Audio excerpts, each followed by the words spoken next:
no? If you believe that God is calling you to the full-time ministry, dapat hindi natin i-resist yun. Kasi yun yung kalooban sa atin ng ating Panginoon.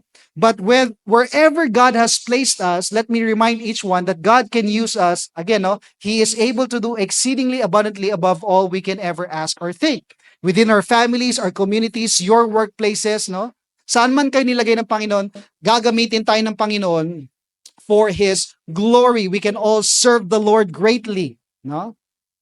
As long as, no, we would have this perspective, this attitude, no? Na sasabihin natin kagaya ni Apostle Paul, nor do I count my life dear to myself. That we would value Christ and His calling, saan man niya tayo nilagay, even over our very own life.